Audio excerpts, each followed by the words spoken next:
천국과 지옥. 지옥은 있나요? 지옥은 있다. 하지만 너희가 생각하는 그런 것은 아니다. 지옥은 너희의 선택과 결정과 창조들이 일으킬 수 있는 최악의 결과를 체험하는 것이다. 지옥은 잘못된 사고로 겪는 고통이다. 그러나 잘못된 사고란 용어조차도 틀린 것이다. 잘못된 것 같은 건 존재하지 않기 때문이지. 지옥은 기쁨과 정반대되는 것이다. 그것은 자신이 누구인지 알고는 있으되 체험하지 못하는 것이다. 그것은 못난 존재다. 그것이 바로 지옥이며 너희 영혼에게 그보다 더 끔찍한 건 없다. 하지만 너희가 상상하는 그런 곳, 불길 속에서 영혼이 불타거나 고통스러운 상태에 영혼이 갇히게 되는 그런 곳으로서의 지옥은 존재하지 않는다. 대체 내가 그런 것에 무슨 의미를 둘 수 있단 말인가? 설사 내가 너희는 천국에 들어갈 자격이 없다는 지극히 신답지 못한 생각을 품고 있다 해도 무엇 때문에 내가 너희의 실패에 대해 안가품하거나 벌하려 들겠는가? 너희를 처치하는 것쯤이야 나로선 손쉬운 일 아니겠는가? 내 어떤 부분이 복수심에 불타서 굳이 말로 형언할 수 없는 종류와 말로 형언할 수 없는 수준의 고통에 너희가 영원히 처하길 원하겠는가? 만일 너희가 정의의 필요성 때문이라고 답한다면 천국에서 나와 가까이 지낼 수 없다는 것만으로도 정의라는 목적은 간단하게 달성되지 않겠는가? 끝없는 고통의 형벌도 필요하다고? 너희에게 말하노니 너희가 두려움에 근거한 신학들 속에서 쌓아올린 식의 죽음 뒤의 체험, 지옥 같은 건 결코 존재하지 않는다. 그러나 지극히 불행하고 불완전하며 더없이 큰 기쁨과는 한참 거리가 먼 영혼의 체험이란 건 존재하니 너희 영혼에게는 이것이 바로 지옥일 것이다. 그러나 너희에게 말하노니 나는 너희에게 그런 체험을 주지 않는다.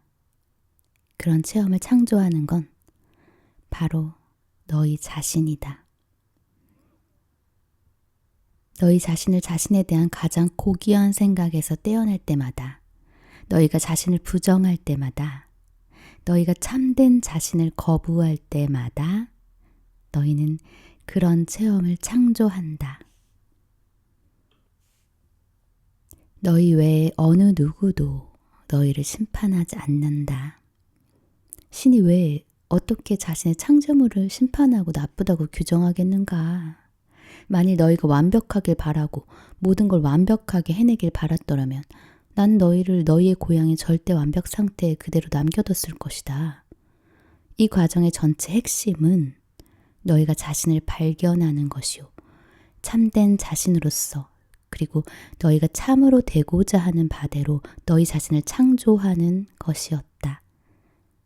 그러나 너희가 다른 것이 될 수 있는 선택권까지 갖지 않는다면 너희는 그렇게 될 수 없을 것이다. 따라서 나 스스로 너희 앞에 놓아진 선택권을 행사한다는 이유로 너희를 벌줘야 하는가? 너희가 이것을 선택하길 원치 않았다면 왜 나는 이것이 아닌 것을 창조했는가? 너희는 응보를 두려워하지 않고 원하는 대로 해도 좋다. 그러나 그 귀결을 깨닫는 것이 너희에게 도움이 되리라. 귀결이란 결과다. 당연한 결말. 이것들은 응보나 징벌과는 전혀 다르다. 결말은 그저 단순히 결말일 뿐이다.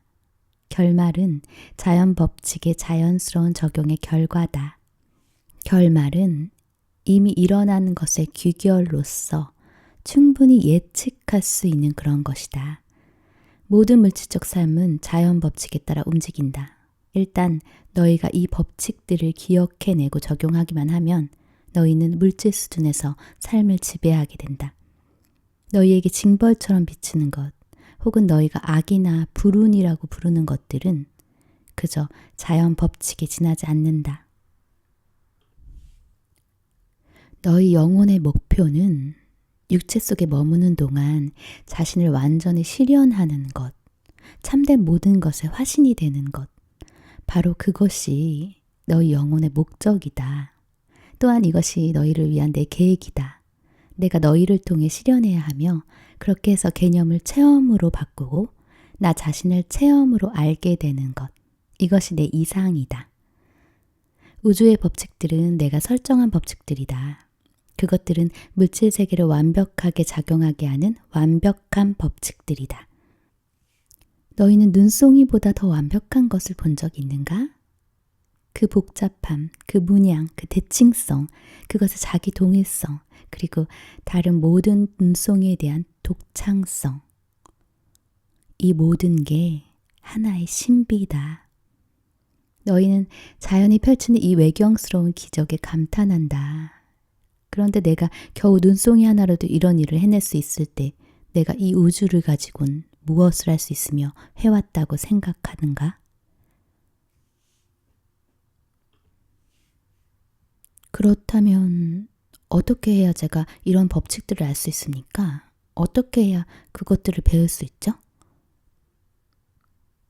그건 배움의 문제가 아니라 기억의 문제다. 어떻게 해야 그것들을 기억할 수 있나요? 고요히 앉아있는 것에서 시작하라. 외부 세계를 가라앉혀라. 그러면 내면 세계가 내게 시야를 줄 것이다. 너희가 찾아야 하는 게 이 통찰력이다. 하지만 너희가 외부 현실에 지나치게 깊숙이 빠져있는 동안에는 그것을 가질 수 없다. 그러니 가능하면 자주 내면으로 들어가려고 애써라. 다음 공리를 명심하라. 너희가 내면으로 가지 않는다면 너희는 바깥으로 가게 되리라. 이 공리를 외울 땐 좀 더 실감나도록 주어를 1인칭으로 바꿔라. 내가 내면으로 가지 않는다면 나는 바깥으로 가게 되리라.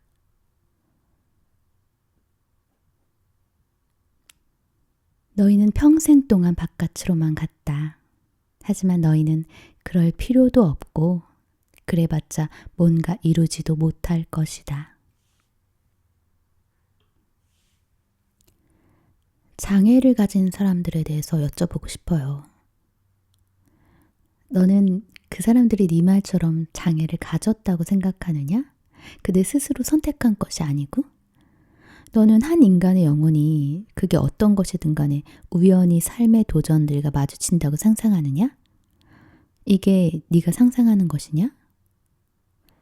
그럼 한 영혼이 자신이 어떤 종류의 삶을 체험할지 미리 선택한다는 말씀인가요?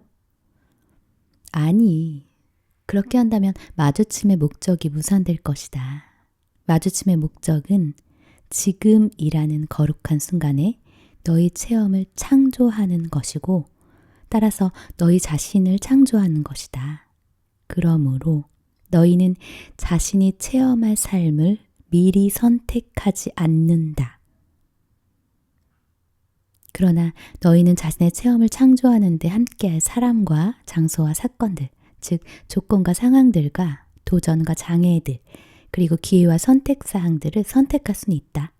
너희는 자신의 팔레트에 짜놓을 색깔들, 자신의 괴짝을 짜는 데 필요한 연장들, 자신의 작업장에 필요한 기계들을 선택할 수는 있다. 이런 것들을 써서 뭔가를 창조하는 것이 너희의 일거리다. 그것이 인생의 일거리다. 너희가 하기로 선택한 그 모든 일에서 너희의 잠재력은 무한하다. 소위 장애 있는 신체를 지닌 한 영혼은 자신의 잠재력을 완전히 실현한 것이 아니라고 억측하지 마라. 너희는 그 영혼이 무엇을 하려는지 모른다. 너희는 그것의 진행 과정을 이해하지 못하며 그것이 뜻하는 바가 무엇인지 모른다. 그러므로 모든 사람과 모든 조건을 축복하고 그것들에 감사하라. 신이 창조한 것들의 완벽성을 인정하고 그 창조물들의 믿음을 보여라. 신의 세계에서는 어떤 것도 우연히 일어나지 않으며 우연의 일치 같은 건 존재하지 않기 때문이다. 또한 마구잡이식 선택이나 너희가 운명이라고 부르는 것들 역시 존재하지 않는다. 눈 한 송이가 더없이 완벽한 구조를 가졌다면 너희의 삶만큼 장대한 것에 대해서도 같은 말을 할 수 있다고 생각하지 않느냐? 너희는 종종 신이 고통을 묵인하는 것처럼 느낄 때도 있을 것이다. 하지만 이것을 기억하라. 그 과정 속에 완벽함이 존재한다는 것. 게다가 무릇 삶이란 선택에서 비롯된다. 너희는 어떤 것이 옳다, 그르다를 판단해서 선택한다. 하지만 그 어떤 것도 그 본질에서부터 옳거나 그른 것은 없다. 그것은 개인의 가치체계 속에서만 있는 주관적인 판단이다. 너희의 주관적인 판단들로 너희는 자신의 자아를 창조한다. 너희는 너희 개인의 가치들로 자신이 누구인지 판단하고 증명한다. 세계는 너희가 이런 주관적인 판단을 내릴 수 있도록 하려고 지금 같은 모습으로 존재한다. 만일 세계가 완벽한 상태로 존재한다면 자기 창조라는 너희의 삶의 과정은 종막을 고할 것이다. 그것은 끝날 것이다. 인류는 내일이면 이 세상에 굶주리면 끝장낼 수 있다. 그러나 너희는 그렇게 하지 않는 쪽을 선택하고 있다. 너희가 선택했기 때문에 세상이 지금식대로 존재한다. 너희는 너희의 환경을 체계적으로 파괴하면서 이른바 자연재해들을 신의 잔혹한 장난이나 자연의 냉혹한 법칙을 보여주는 증거로 들이대고 있다. 장난을 쳐온 쪽은 너희고 잔혹한 쪽은 바로 너희다. 어떤 것도 다른 어떤 것도 자연보다 더 온화하지는 않다. 그리고 어떤 것도 다른 어떤 것도 인간보다 더 잔혹하게 자연을 대하지 않는다. 그런데도 너희는 모든 책임을 부정한다. 너희는 그것이 자신의 잘못이 아니라고 말하는데 이 점에서는 너희가 옳다. 그건 잘잘못의 문제가 아니다. 그것은 선택의 문제다. 너희는 내일이라도 열대우림의 파괴를 끝내는 쪽을 선택할 수 있다. 마찬가지로 너희는 내일 당장 모든 전쟁을 끝낼 수 있다. 세상이 지금 상태로 존재하는 것은 너희 때문이고 너희가 내린 선택들 때문이다. 혹은 너희가 선택하지 않았기 때문이다. 결정하지 않는 것도 결정하는 것이다. 너의 삶이 지금 방식대로인 것도 너 때문이고 네가 내린 선택들 때문이다. 혹은 네가 선택하지 않았기 때문이다. 내가 너희에게 말하노니 우연의 일치란 없으며 어떤 일도 우연히 일어나지 않는다. 각각의 사건이나 모험은 참된 자신을 창조하고 체험하기 위해서 너희 스스로 불러들인 것이다. 이것을 아는 게 너에게 필요한 전부다. 왜냐하면 너의 현실 창조자는 너이며 삶은 네가 그렇게 되리라고 생각하는 꼭 그대로 실현될 수 있기 때문이다. 네가 생각하는 것이 현실이 된다. 이것이 창조의 첫 단계다. 두려움에 대해서 알려주세요. 너희는 두려움으로 가득 차 있다. 너희는 두려워하는 걸 끌어당긴다. 감정은 움직이는 에너지다. 너희가 에너지를 움직이면 결과가 창조된다. 너희가 가장 두려워하는 것이 너희를 가장 크게 괴롭힐 것이다. 두려움은 자석처럼 그것을 너희에게 끌어다 줄 것이다. 너희가 창조해낸 모든 종교 교리와 전통에서 나온 너희의 성스러운 경전들에는 하나같이 두려워하지 말라는 누구에게나 명백한 충고가 담겨 있다. 너는 이것이 우연이라고 생각하는가? 법칙들은 지극히 간단하다. 첫째, 생각에는 창조하는 힘이 있다. 둘째, 두려움은 에너지처럼 끌어당긴다. 셋째, 존재하는 건 오직 사랑뿐이다. 사랑은 궁극의 실체다. 그것만이 유일하고 그것만이 전부다. 사랑의 감정은 너희가 신을 체험하는 것이다. 지고한 진리 중에 지금 존재하고 일찍이 존재했으며 앞으로도 영원히 존재하는 것은 사랑뿐이다. 너희가 절대계로 들어갈 때 너희는 사랑 속으로 들어가는 것이다. 내가 상대계를 창조한 건 나 자신을 체험하기 위해서였다. 그렇다고 이것이 상대계를 진짜로 만들어주진 않는다. 상대계는 너희와 내가 우리 자신을 처음으로 알기 위해서 지어냈고 지금도 지어내고 있는 것이다. 그럼에도 그 창조물은 흡사 진짜처럼 보인다. 그것을 창조한 목적 자체가 정말 진짜처럼 만들어서 우리가 그것을 실제 존재하는 것으로 받아들이도록 하는 데 있었기 때문이다. 상대계를 창조하면서 나는 단순히 너희가 신이라는 얘기를 듣는 게 아니라 너희 스스로 신이 되는 쪽을 택할 수 있는 환경을 만들어냈다. 이 속에서만 너희는 신성을 그냥 개념이 아닌 창조 행동으로서 체험할 수 있으며 이 속에서만 햇빛 속의 작은 촛불, 그 가장 작은 영혼 역시 자신을 빛으로서 인식할 수 있다. 두려움은 사랑의 다른 한 끝이다. 그것은 가장 기본되는 극이다. 상대계를 창조하면서 나는 가장 먼저 나 자신의 대리인물을 창조했다. 지금 너희가 사는 물질 차원의 그 영역에서 존재가 자리 잡을 수 있는 장소는 오직 두 곳뿐이다. 즉, 두려움과 사랑. 두려움에 뿌리박은 생각들은 현실에서 한 종류의 드러냄을 만들어내고 사랑에 뿌리박은 생각들은 또 다른 종류의 드러냄을 만들어낸다. 이 행성 위를 걸었던 선각자들은 상대계의 비밀을 발견한 사람들이어서 그것의 실체성을 인정하지 않았다. 요컨대 선각자들은 어떤 경우에도 어떤 순간에도 어떤 환경에서도 오직 사랑만을 선택한 사람들이다. 죽임을 당할 때조차도 그들은 그 살인자들을 사랑했다. 박해를 받을 때조차 그들은 그 압제자들을 사랑했다. 너는 이것을 흉내내는 건 고사하고 이해하기조차 대단히 힘들 것이다. 그럼에도 불구하고 이것이 바로 지금껏 모든 선각자들이 해온 일이다.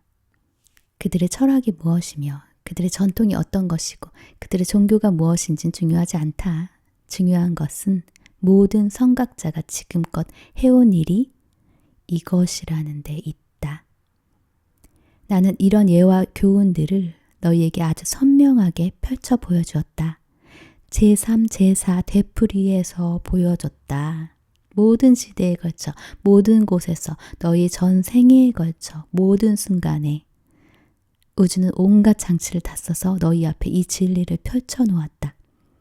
노래와 이야기에서, 시와 춤에서, 말과 동작에서, 영화와 책에서 사랑만이 모든 것의 해답이라는 이 진리는 인간 체험의 모든 회랑을 지나 길게 길게 울려 퍼졌다.